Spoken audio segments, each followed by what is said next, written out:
आंसुओं में कौन सा पदार्थ घुला रहता है? ऑप्शन नंबर ए सामान्य नमक, ऑप्शन नंबर बी समुद्र, option number C starch, option number D glucose. तो इसका जो सही आंसर हो जाएगा ऑप्शन नंबर ए सामान्य नमक।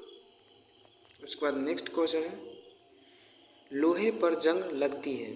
ऑप्शन नंबर ए आपका है फेरिक ऑक्साइड से, ऑप्शन नंबर बी जलयोजित फेरस तथा फेरिक ऑक्साइड से, ऑप्शन नंबर सी है क्षारीय फेरस एवं फेरिक कार्बोनेट से, और ऑप्शन नंबर डी है अभियुक्त सभी के कारण। तो इसका जो सही आंसर हो जाएगा वो आपका ऑप्शन नंबर डी अभियुक्त सभी के कारण। उसके बाद नेक्स्ट क्वेश्चन है, इंसुलिन की खोज की थी। ऑप्शन नंबर ए बैटिंग ने, डोमेक ने, रोनाल्ड रॉस ने और हॉर्वे ने। तो इसका जो सही आंसर हो जाएगा ऑप्शन नंबर ए बैटिंग ने। उसके बाद नेक्स्ट क्वेश्चन है, वनस्पति तेलों को घी में परिवर्तित किया जाता है। ऑप्शन नंबर ए ऊष्मा उपचार से, ऑप्शन नंबर बी हाइड्रोजनीकरण से, ऑप्शन नंबर सी ऊष्माकरण से, ऑक्सीकरण से, और ऑप्शन नंबर डी एंजाइमों के द्वारा। इसका जो सही आंसर हो जाएगा वो ऑप्शन नंबर आपका बी हाइड्रोजनीकरण से। उसके बाद नेक्स्ट क्वेश्चन है, निम्नलिखित में कौन सी एक मिश्र धातु है? ऑप्शन नंबर ए है आपका जस्ता, ऑप्शन नंबर बी है आपका स्टील, ऑप्शन नंबर सी है सीसा, ऑप्शन नंबर डी है आपका एल्युमिनियम। तो इसका जो सही आंसर हो जाएगा ऑप्शन नंबर बी स्टील। उसका नेक्स्ट क्वेश्चन है, निम्नलिखित में से कौन सी ईंधन गैस नहीं है? ऑप्शन नंबर ए है आपका भाप अंगार गैस, ऑप्शन नंबर बी है आपका producer gas, option number C है horse gas, option number D है आपका मार्स गैस। इसका जो सही आंसर हो जाएगा option number C horse gas. उसका नेक्स्ट क्वेश्चन है, निम्नलिखित में कौन सा एक तत्व प्रबल क्षारीय ऑक्साइड बनाता है जब ऑक्सीजन में जलता है? तो इसका जो ऑप्शन नंबर आपका ए है फास्फोरस, ऑप्शन नंबर बी है सोडियम, ऑप्शन नंबर सी है लोहा, ऑप्शन नंबर डी है आपका गंधक। इसका जो सही आंसर हो जाएगा ऑप्शन नंबर बी सोडियम। उसके बाद नेक्स्ट क्वेश्चन है, फेदम है, ऑप्शन नंबर एक मछली होती है, ऑप्शन नंबर बी एक पौधे का नाम है, ऑप्शन नंबर बी सी एक बर्तन को कहते हैं, और एक ऑप्शन नंबर डी एक माप है। तो इसका जो सही आंसर हो जाएगा वो ऑप्शन नंबर डी एक माप है। उसके बाद नेक्स्ट क्वेश्चन है, रिचल स्केल में किसके नापने में प्रयोग किया जाता है? ऑप्शन नंबर ए है आपका भूकंप की तीव्रता, ऑप्शन नंबर बी है आपकी वायु की गति, ऑप्शन नंबर सी है आपका समुद्री गहराई, ऑप्शन नंबर डी है शरीर का ताप। तो इसका जो सही आंसर हो जाएगा वो ऑप्शन नंबर आपका ए भूकंप की तीव्रता। उसके बाद नेक्स्ट क्वेश्चन है, डायनामाइट के आविष्कार में निम्नलिखित में कौन से, मतलब किसने इसका आविष्कार किया था? तो ऑप्शन नंबर ए है आपका आइंस्टीन, ऑप्शन नंबर बी है आपका न्यूटन, ऑप्शन नंबर सी है आपका अल्फ्रेड नोबेल, और ऑप्शन नंबर डी है आपका मैडम क्यूरी। इसका जो सही आंसर हो जाएगा वो option number C Alfred Nobel. इसके बाद नेक्स्ट क्वेश्चन है, प्लास्टर ऑफ पेरिस प्राप्त किया जाता है। ऑप्शन नंबर आपका ए है सोडियम बाइकार्बोनेट से, ऑप्शन नंबर बी है जिप्स में, ऑप्शन नंबर सी है आपका यूरिया से, ऑप्शन नंबर डी है आपका कार्बन। तो आपका जो ये सही आंसर हो जाएगा ये ऑप्शन नंबर आपका बी जिप्सम से। इसके बाद नेक्स्ट क्वेश्चन है, चिकित्सा और युद्ध में उपयोग के लिए किन किन किरणों पर नवीनतम अनुसंधान हो रहा है? ऑप्शन नंबर ए एक्स किरण, ऑप्शन नंबर बी लेजर सर किरणें, ऑप्शन नंबर सी गामा किरणें, ऑप्शन नंबर डी कैथोड किरणें। तो इसका जो सही आंसर हो जाएगा आपका ऑप्शन नंबर बी लेजर किरणें। उसके बाद नेक्स्ट क्वेश्चन है आपका, रडार में किस प्रकार की तरंग होती है? ऑप्शन नंबर आपका ए है विद्युत तरंगे, ऑप्शन नंबर बी है विद्युत चुंबकीय तरंगे, ऑप्शन नंबर सी है ध्वनि तरंगे, ऑप्शन नंबर डी है इनमें से कोई नहीं। तो आपका जो सही आंसर हो जाएगा वो ऑप्शन नंबर बी विद्युत चुंबकीय तरंगे। उसके बाद नेक्स्ट क्वेश्चन है, आकाश के नीले दिखाई देने का मुख्य कारण क्या है? ऑप्शन नंबर सूर्य की रोशनी नीली होती है, ऑप्शन नंबर बी वायुमंडल में उपस्थित धूलकण आदि के कारणों के किरणों का प्रकीर्णन, ऑप्शन नंबर सी है प्रकाश का प्रवर्तन, ऑप्शन नंबर डी है आपका प्रकाश का अपवर्तन। तो इसका जो सही आंसर हो जाएगा ऑप्शन नंबर बी, वायुमंडल में उपस्थित धूल कण आदि के कारणों के सौर किरणों का प्रकीर्णन के कारण होता है। ये आपके क्लास 10th में ही पढ़े होंगे।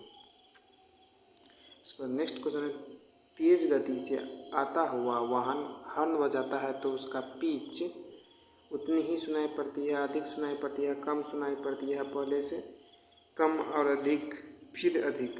तो इसका जो सही आंसर हो जाएगा वो ऑप्शन नंबर आपका बी, अधिक सुनाई देती है, परिमाण नहीं है। ऑप्शन नंबर ए है आपका घनत्व, ऑप्शन नंबर बी है द्रव्यमान, ऑप्शन नंबर सी है आयतन, ऑप्शन नंबर डी है चाल। देखिए ऑप्शन नंबर बी जो है घनत्व, ये एक व्युत्पन्न राशि है।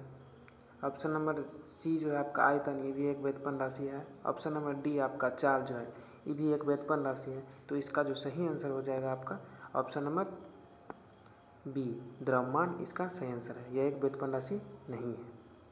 उसके बाद नेक्स्ट क्वेश्चन है, त्वरण ज्ञात करने का सही सूत्र कौन सा है?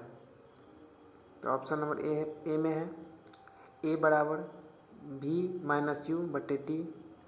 ऑप्शन नंबर बी में है ए बराबर you plus we T. Option number सी में है भी प्लस यू बटे टी। और ऑप्शन नंबर डी में है यू प्लस भी बटे टू।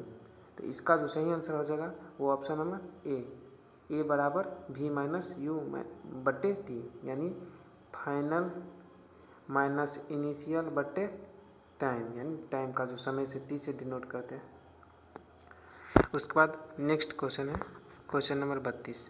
इसमें कह रहा है पदार्थ की संवेग और वेग के अनुपात को भौतिक राशि प्राप्त की जा सकती है। ऑप्शन नंबर ए वेग, ऑप्शन नंबर बी त्वरण, ऑप्शन नंबर सी द्रव्यमान, ऑप्शन नंबर डी बल। तो इसका जो सही आंसर हो जाएगा वो ऑप्शन नंबर सी, द्रव्यमान। क्योंकि आप सब जानते हैं संवेग बराबर फार्मूला क्या होता है, मास इंटू वेलोसिटी, और इसका अनुपात करेंगे वेग के साथ, तो वेग से वेग तो कट जाएगा, तो बचेगा क्या आपका मास। तो इसीलिए आपका सही आंसर कौन सा हो जाएगा, द्रव्यमान। उसके बाद नेक्स्ट क्वेश्चन है, प्लांक के अचर में किसका आयाम होता है? ऑप्शन नंबर ए में आपका दिया हुआ है ऊर्जा, ऑप्शन नंबर बी में दिया है रैखिक गति, और ऑप्शन नंबर सी में दिया है कोणीय गति, और ऑप्शन नंबर डी में दिया है बल। तो इसका जो सही आंसर हो जाएगा वो ऑप्शन नंबर सी, कोणीय गति।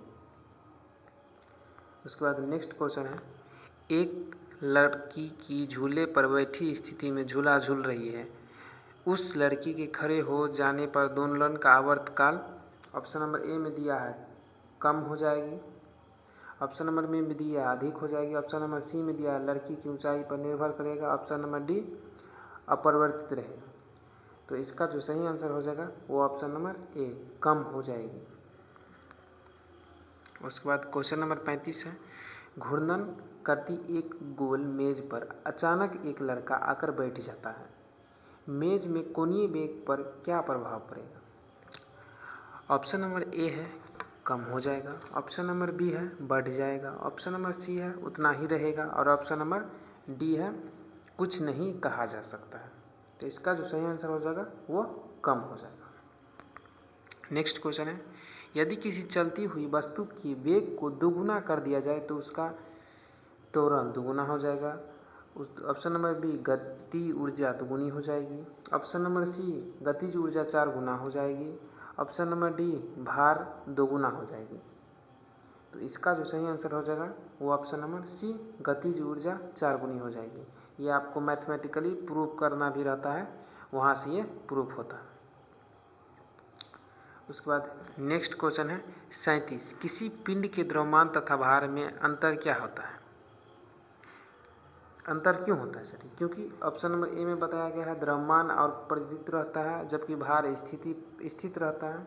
ऑप्शन नंबर बी है द्रव्यमान स्थिर रहता है जबकि भार परिवर्तित होती रहता है। ऑप्शन नंबर सी में है दोनों सत्य है, और ऑप्शन नंबर डी में दोनों गलत है।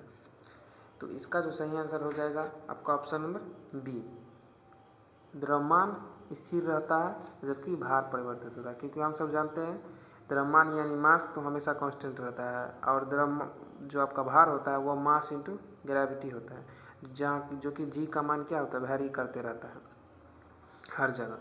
तो इसीलिए आपका जो भार है वो परिवर्तित होते रहता है। चंद्रमा पे जाइएगा तो हमारा जितना मास है उसका 1/6 बचेगा, यानी हम अगर 60 किलो है तो चंद्रमा पे जाने के बाद हम 10 किलो दिखाई देंगे। उसके बाद नेक्स्ट क्वेश्चन है 38, किसी भी स्थिर या गतिशील वस्तु की स्थिति और दिशा में तब तक कोई परिवर्तन नहीं होता है जब तक उस पर कोई बाह्य बल सक्रिय न हो, यह किसने कहा था? तो ऑप्शन नंबर ए में आपका कह रहा है न्यूटन का गति नियम विषयक प्रथम नियम है। ऑप्शन नंबर बी में बताया न्यूटन की गति विषयक द्वितीय नियम है। ऑप्शन नंबर सी में है न्यूटन की गति का विषयक तृतीय नियम है। और ऑप्शन नंबर डी में कहा गया है गोलीय का गति विषयक नियम है। तो इसका जो सही आंसर हो जाएगा ये ऑप्शन नंबर ए, न्यूटन का गति का विषयक का प्रथम, यानी न्यूटन का फर्स्ट लॉ ये स्टेटमेंट होता है। इसके बाद नेक्स्ट क्वेश्चन है किसी असंतुलित बल द्वारा किसी पिंड में उत्पन्न त्वरण। ऑप्शन नंबर ए बल के व्युत्क्रमनुपाती होता है। ऑप्शन नंबर बी बल के अनुक्रमनुपाती होता है। ऑप्शन नंबर सी बल के प्रभाव से स्वतंत्र होता है। ऑप्शन नंबर डी शून्य। तो इसका जो सही आंसर हो जाएगा ये ऑप्शन नंबर बी बल के अनुक्रमनुपाती होता है। ठीक है। उसके बाद क्वेश्चन नंबर 14 है न्यूटन के गति के तीसरे नियम के अनुसार क्रिया और प्रतिक्रिया में संबंध बल हमेशा एक ही दिशा ही वस्तु पर लगे होने चाहिए। ऑप्शन नंबर बी कह रहा है भिन्न भिन्न वस्तु पर लगे हो सकते हैं। ऑप्शन नंबर सी हमेशा भिन्न वस्तु पर ही लगे होने चाहिए। ऑप्शन नंबर डी परिमाण बराबर होना जरूरी है नहीं है किंतु उसका दिशा समान होना चाहिए। तो इसका जो सही आंसर हो जाएगा ऑप्शन नंबर सी, हमेशा भिन्न भिन्न वस्तु पर लगने चाहिए। ठीक है, सेम वस्तु में नहीं होता। उसके बाद 41 क्वेश्चन कर रहा है प्रत्येक क्रिया के बराबर विपरीत दिशा में प्रतिक्रिया होती है, यह किसने कहा था? ऑप्शन नंबर ए न्यूटन के प्रथम नियम। ऑप्शन नंबर बी न्यूटन का द्वितीय। ऑप्शन नंबर सी न्यूटन का तृतीय नियम। तो इसका जो सही आंसर होगा यह न्यूटन का तृतीय नियम। यही बताए थे कि every action equal in opposite reaction. उसके बाद नेक्स्ट क्वेश्चन है जल में तैरना न्यूटन की गति के किस नियम के कारण संभव है? ऑप्शन नंबर ए न्यूटन के प्रथम नियम। ऑप्शन नंबर बी द्वितीय नियम। ऑप्शन नंबर सी तृतीय नियम। और ऑप्शन नंबर डी उपयुक्त सभी। तो इसका जो सही आंसर हो जाएगा वो ऑप्शन नंबर सी तृतीय नियम, क्योंकि हम जो है पानी पे पैर के द्वारा बल जो लगाते हैं जिसके कारण हमको आगे उसमें मोशन कर पाते हैं, तो इसी के कारण हम तैर पाते हैं, अब एक्शन और रिएक्शन फोर्स के कारण। उसका क्वेश्चन नंबर 43 है कोई पिंड तब तक विराम अवस्था में ही बना रहेगा जब तक उस पर कोई बाहरी बल कार्य नहीं करता है, यह कथन किसने कहा था? न्यूटन चाचा, आइंस्टीन, आर्किमिडीज या गैलीलियो। तो इसका जो सही आंसर हो जाएगा वो ऑप्शन नंबर ए न्यूटन चाचा ने कहा था। उसके बाद नेक्स्ट क्वेश्चन है बल की परिभाषा आती है भी कहते हैं अघूर्ण का नियम, जड़त्व का नियम, ऊर्जा का नियम या संवेग का नियम। तो इसका जो सही आंसर हो जाएगा जड़त्व का नियम। उसके बाद नेक्स्ट क्वेश्चन है गाड़ी खींचता हुआ घोड़ा किस बल के कारण आगे बढ़ता है? ऑप्शन नंबर ए गाड़ी के द्वारा घोड़े पर आरोपित बल से, घोड़े द्वारा गाड़ी पर आरोपित बल से। ऑप्शन नंबर सी घोड़े द्वारा अपने पैरों से पृथ्वी की ओर आरोपित बल से। ऑप्शन नंबर डी पृथ्वी द्वारा पैरों पर आरोपित बल से। तो इसका जो सही आंसर हो जाएगा ये ऑप्शन नंबर डी पृथ्वी द्वारा घोड़े के पैरों पर आरोपित बल से, क्योंकि हम जब घोड़े जब पृथ्वी पर लगाते हैं एक्शन फोर्स तो पृथ्वी रिएक्शन फोर्स देता है जिसके कारण ही घोड़ा गाड़ी को खींच पाता है। तो ये न्यूटन का थर्ड लॉ पे काम करता है। उसके बाद नेक्स्ट क्वेश्चन है चलती हुई बस जब अचानक ब्रेक लगती है तो उसमें बैठे हुए यात्री आगे की ओर दिशा में गिरते हैं, इसके द्वारा समझाया गया जा सकता है? ऑप्शन नंबर ए सापेक्षता के सिद्धांत पे। ऑप्शन नंबर बी न्यूटन का पहला नियम। ऑप्शन नंबर सी न्यूटन का दूसरा नियम। ऑप्शन नंबर डी न्यूटन का तीसरा नियम। तो इसका जो सही आंसर हो जाएगा न्यूटन का पहला नियम। यही बोला, इसी के द्वारा इसको समझा सकता है। न्यूटन का पहला नियम को जड़त्व का भी नियम कहा जाता है। इसके बाद नेक्स्ट क्वेश्चन है रॉकेट किस सिद्धांत पे कार्य करता है? न्यूटन के फर्स्ट लॉ, न्यूटन का फर्स्ट लॉ, थर्ड लॉ या सेकेंड लॉ या आर्किमिडीज के सिद्धांत पे? इसका सही आंसर हो जाएगा न्यूटन के थर्ड लॉ। न्यूट्रॉन जो उड़ता है, जैसे रॉकेट ऊपर उड़ता है तो उसके द्वारा छोड़े गए गैस एटमॉस्फेयर पे जो है ना प्रेस एक्शन फोर्स देते हैं, जिसके कारण जो उसको लिफ्ट मिलता है और रॉकेट ऊपर की ओर उड़ पाते हैं। उसके बाद नेक्स्ट क्वेश्चन है, अश्य यदि एकाएक चलना प्रारंभ कर दे तो अश्वरोही गिरने का आशंका का कारण है। ऑप्शन नंबर ए जड़त्व अघूर्ण, ऑप्शन नंबर बी जड़त्व का संरक्षण नियम, द्रव्यमान का संरक्षण नियम, ऑप्शन नंबर सी विश्राम का जड़त्व, या ऑप्शन नंबर डी गति का तीसरा नियम। तो इसका जो सही आंसर हो जाएगा विश्राम का जड़त्व। यहाँ जो अश्व कहा गया है, अश्व माने घोड़ा होता है, जो कि एक संस्कृत का वर्ड है। नेक्स्ट क्वेश्चन है, शरीर की सबसे बड़ी ग्रंथि कौन सी होता है? ऑप्शन नंबर ए लार ग्रंथि, option number B thyroid, option number C यकृत, ऑप्शन नंबर डी आमाशय। तो इसका जो सही आंसर हो जाएगा यकृत, जिसे लीवर भी बोलते हैं।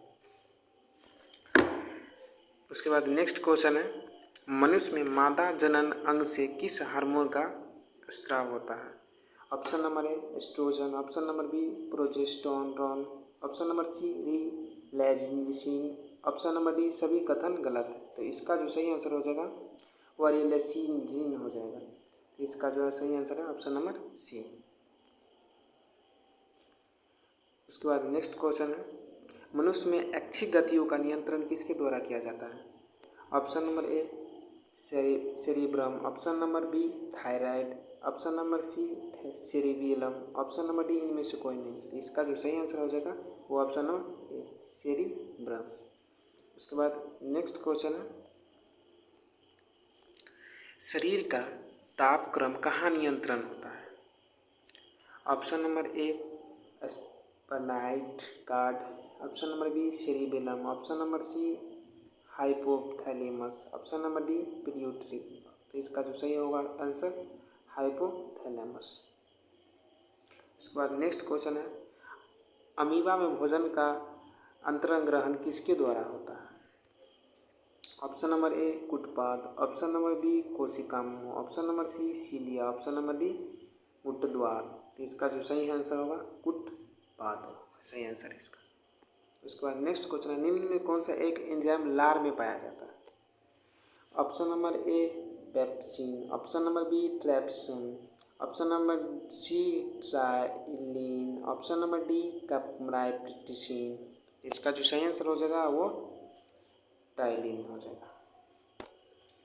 उसके बाद नेक्स्ट क्वेश्चन है, वह प्रक्रिया जिसके द्वारा मनुष्य स्राव ग्रहण करता है तथा छोड़ता है वह है?